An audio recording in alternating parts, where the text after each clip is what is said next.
मित्रांनो, नमस्कार. मित्रांनो, या यूट्यूब चॅनलमध्ये आपले सर्वांचे मनपूर्वक स्वागत. मित्रांनो, आपल्यासमोर व्यक्ती आहे.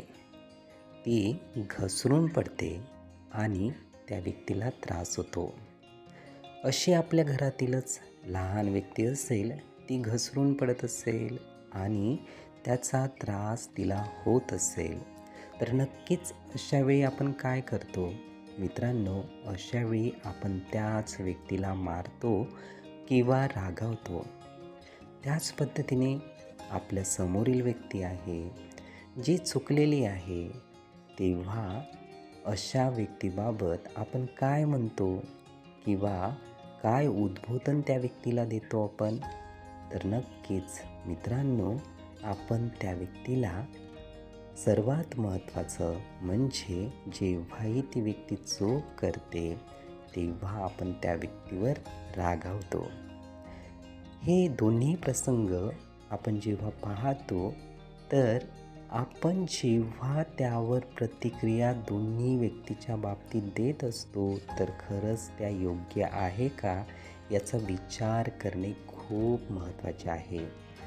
मित्रांनो, घसरून पडणारा छोटा बालक किंवा समोरील व्यक्ती जर असेल, तर नक्कीच तो एक प्रकारच्या दुःखात आहे, वेदनेत आहे. समोरच्या व्यक्तीने चूक केली आहे, तो व्यक्तीसुद्धा भीतीमध्ये आहे, दुःखामध्ये आहे.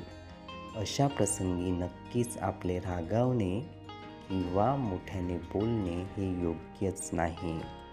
मित्रांनो, अशावेळी खूप चांगल्या पद्धतीने त्यांच्या जवळ जाऊन त्यांच्यावर प्रेम, आपुलकी, जिव्हाळा दाखवून त्यांना जवळ घेणे खूप महत्त्वाचे आहे आणि नंतर त्यांना खूप चांगल्या पद्धतीने सन्मानाने सांगणे खूप महत्त्वाचे आहे.